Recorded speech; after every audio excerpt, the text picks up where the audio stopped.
Today we have a claim on the crown of the cheapest NH34 based GMT King. This watch cost me only $75 and it is actually priced even cheaper now. So what's the catch, and is there a catch in the first place? Well, we have the contender to the throne here, so let's find out.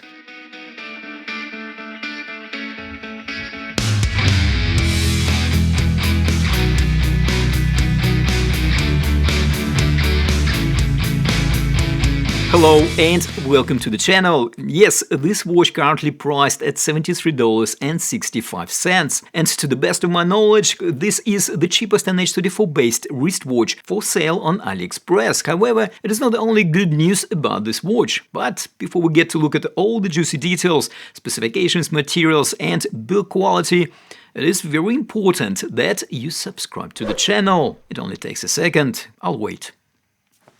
Okay, so we discussed the price, and I will of course leave a link in the description of this video to the product listing, in case you wanna get one for yourself. With this out of the way, I can confirm that we get Pagani Design's usual packaging here. Very recognizable Pagani Design box, unsigned warranty card, user manual,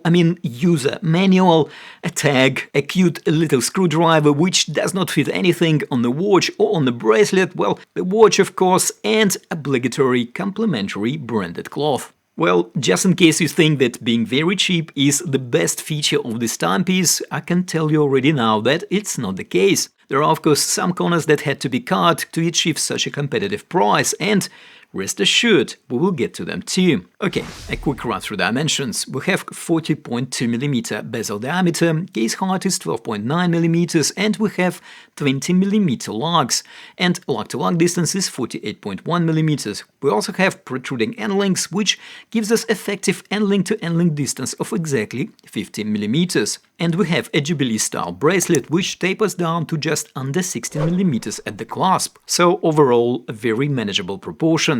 Fully supplied stainless steel bracelet should cover up to 8.5-inch wrist, which is about 21.5 cm in circumference. And this watch weighs 145 grams and 136 grams after adjusting the bracelet to my about 7-inch wrist. Case. We have a full stainless steel construction here, the finishing is very decent, we have a satin brushed top and mirror polished flanks, all the facets are well defined and there are no sharp corners or rough edges. We also get a signed screw-down crown, there is even a small O-ring gasket to help with dust and moisture protection. The back of the case has a circular brushing finish and a transparent screw-on back case. We have declared 100 meters of water resistance, so looks like we are good to take this watch swimming. And the screw-down crown and the screw-on back case provides that extra level of reassurance. Crystal. Okay, we have a flat sapphire crystal here. I am happy to report that the date cyclope is also made out of sapphire, so we get excellent scratch resistance here, which is great. In regards to anti-reflective coating, I couldn't find any specific mention in the product listing. However, the dial is very legible, so I'm not too concerned here. So overall, the crystal is pretty good. However, if I was really pressed to improve anything on this crystal, I would probably ask to reduce the level of magnification on the date cyclope, although as I get older I might appreciate it as it is. Bezel. So we have a 120 clicks unidirectional bezel here. The bezel markings are loomed, which is additional cool feature that we normally wouldn't expect at this price point. Bezel grip and resistance are good, no complaints here. I was a bit surprised by the quality of the bezel action. It is pretty good too. There is very little backplay and the clicks feel and sound nice and snappy, rather than mushy and loose like it was on the earlier versions of this watch.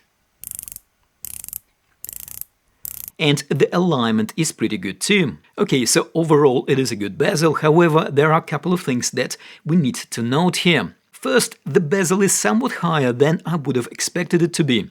I'm not sure why it is like that. The only plausible explanation would be that they needed a bit more space under the crystal to accommodate the four hands of the GMT movement. Although, personally, I think they could have worked around that.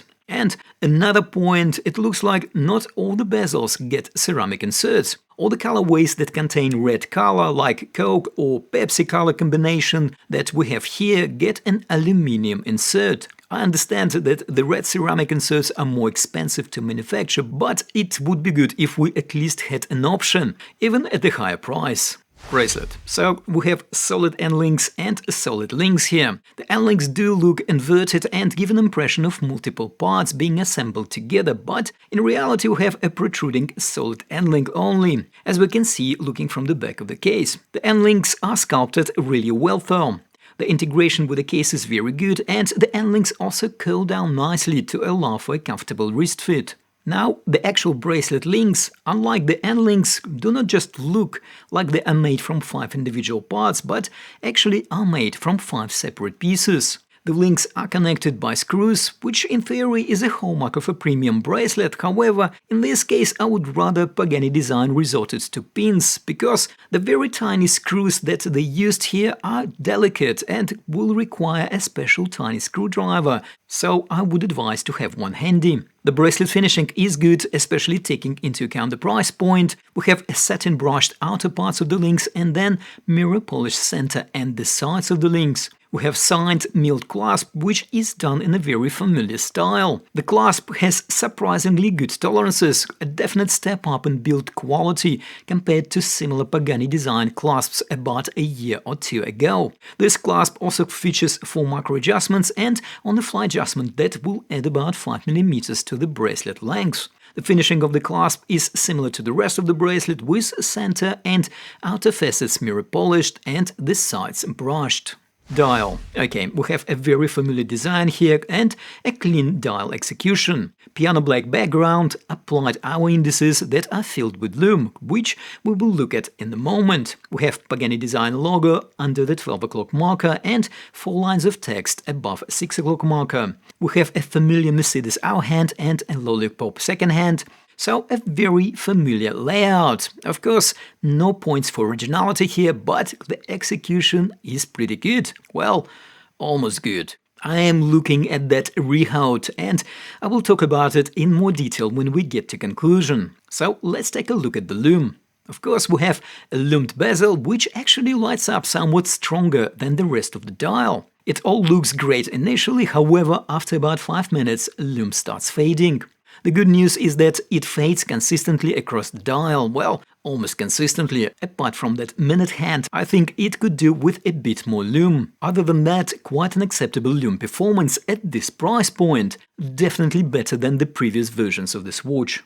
Movement. Okay, this is one and arguably the most important highlight of this timepiece. Yes, we get here a new, well, almost new and shiny Seiko NH34 GMT movement, which is a really significant upgrade for this watch. It is a color GMT movement, and I reviewed quite a few watches recently powered by this caliber, so I'll put the key specs on the screen. So this movement beats at 21,600 vibrations per hour, we have about 40 hours of power reserve, and it is a hackable movement which can be also hand-wind. Verdict. Okay, let's do the negatives first, and I did mention most of them actually throughout the review already, but let me briefly reiterate. So first, the aluminum bezel insert instead of the ceramic one on Coke and Pepsi colorways. And the second one is somewhat large rehaut at an angle.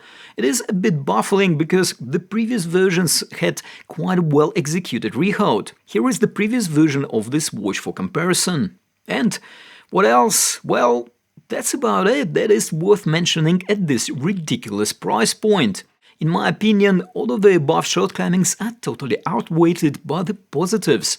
Starting from the price, the lowest NH34 based watch that can be found on AliExpress at the time of making this video.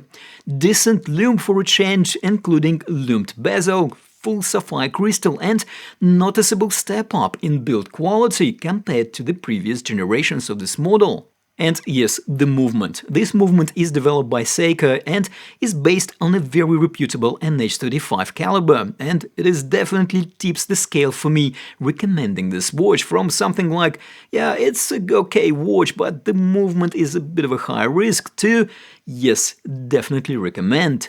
A no-brainer if you are in the market for this style of watch and on a very tight budget. What are your thoughts? Well, do let us know in the comments, and if you want to see more Rolex homages, I will leave links on the screen somewhere around here or maybe there, or probably over there. And of course, if you find this review helpful, do hit that like button and don't forget to subscribe if you haven't already done so.